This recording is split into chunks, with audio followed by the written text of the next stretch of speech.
My name is Scott Cramblett, and I'm a resident of Springfield, Oregon. I first became aware of an outreach that was being planned to homeless youth. I came and met a lady here in 1994, Catherine Amber. We all referred to her as Cat. I was 28 here locally when I was the interim director of Christian Family Services Teen Shelter Home, and Children's Services Division of Lane County contacted me on my second day and said, we would like to change the contract terms of the shelter beds that you provide from 11 to 18-year-olds to 5 to 10-year-olds. What do you think? And I said, I think we're open to doing that if you provide us with the funds to retrain all of our staff and give us additional staff, because your contract terms require a higher staff to resident ratio for the younger group. And they said no. So I started calling people that I knew locally and that had historically been involved with Christian Family Services, and we started talking about what is going to exist for these at-risk vulnerable kids if we go away. That conversation and the people in it became Hosea Youth Services. A drop-in center in the afternoons became the achievable option, and Larry graciously offered this space free of charge to us. We used it for a couple of years, during which we met Mike Langley, who was doing an art and pizza for vulnerable at-risk youth from his church facility. He came over here, joined us as staff. My name is Mike Langley, and my role with Hosea was varied, but in the beginning I was one of the folks who realized the real need to have these kids taken care of and looked after and shown a lot of love, and with some other people at a church, Cascade Presbyterian Church, we started serving the homeless kids. We went down, found them on the mall, and brought them into a meal, and that was in a different location. And as things transpired, we met with some other folks who were trying to get this area here ready to use with kids. And it was an easy transition to bring the kids that were already part of what we were doing here. And then Hosea happened. In a couple of years, we decided we needed to do more. We shut the whole program down, and Scott Cramblett and Dave Flores took lead on getting us laundry and showers. We were given the go-ahead to do a remodel, a demolition and remodeling of the basement to create 2 bathrooms and a laundry center and a clothing room. And some of the church members came and helped me mix concrete. We got a volunteer plumbing contractor.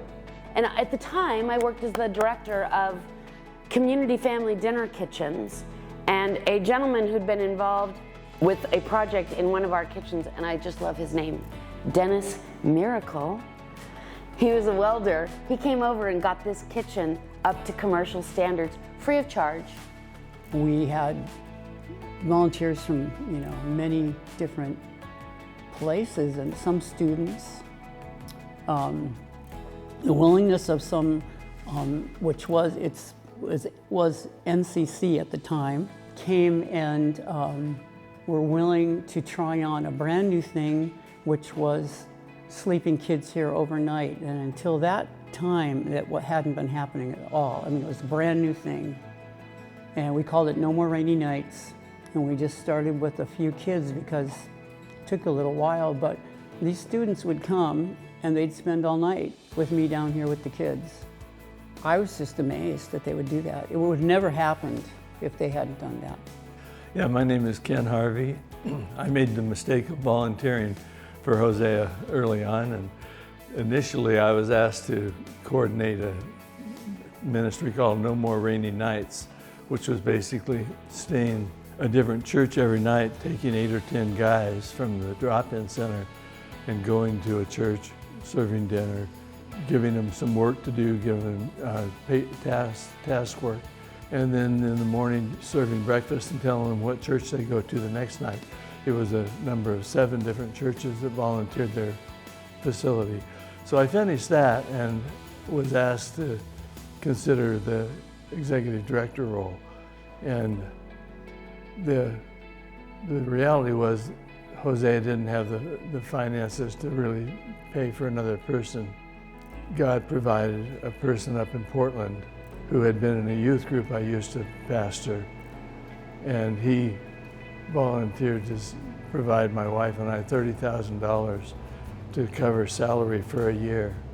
So 3 years in altogether, we were short on cash, and we sat Mike down and said, we've got about 3 to 6 months of payroll left, and we just need to be really transparent with you about that. And the Register Guard ran a story about us, and golfer Casey Martin came to this church, to the receptionist, and said, is this program for real? And she said, oh yeah.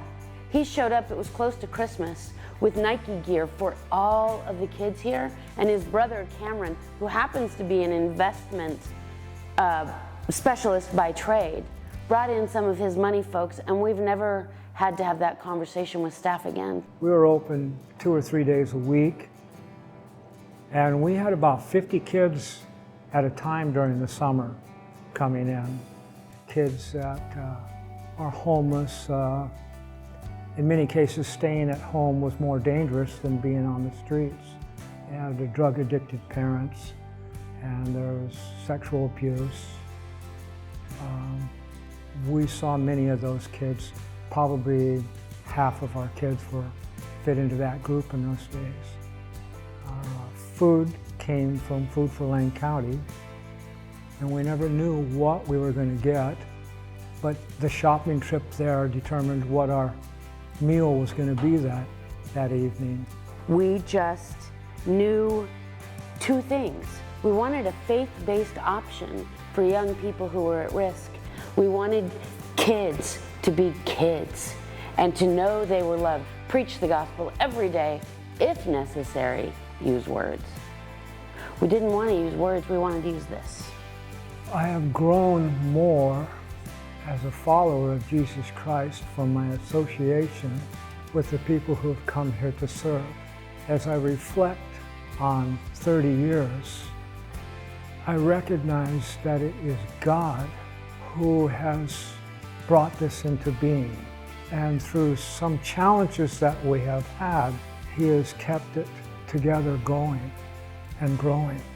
Brad invited me to come down here last fall and just see the changes that had happened. And whew, what I saw was that the intention that we came together with 30 years ago of just offering vulnerable kids some unconditional love was still happening 30 years later. That's a miracle, and that is the impact Hosea has on me. It keeps my hope light burning. The author of the book of Hosea in the Bible referred to God's communicating that He was going to lift the burden from the necks of the people and bend down and feed them. And that was the original board's thought of why they exist. And then finally, Jesus Himself said, if you give a cup of water in my name, you'll never lose your reward. And so I think I would say to the staff that are here, keep up the good work. It's not a labor in vain. You are awesome. Yay you, praise, props, everything. I am so touched by what Brad shared with me, again, when I got to visit and what I read in his emails, because you have taken the base of what we started 30 years ago and you've made it better, more beautiful, more robust, more applicable to these kids and given them more options. So yay you, yay, yay, keep on the path, please. Thanks, tons, that this is still happening, and as I see and am impressed, looking around now, but it feels so much like it did then. It's just, I guess I just want to say thanks for continuing, and And I'm so glad that more is available. The programs that are happening now are just, that you guys are doing are just so amazing to me to see. You know, I think showing each kid that they matter is maybe what I would say. Just continue doing that to the best of your ability, and showing them the love of the Lord. And hang in there. The young people we deal with have a lot of things left out. Somebody once said, well, don't you think they might take advantage of you? And the response from a wise person said, I hope they do, because they need every advantage they can get.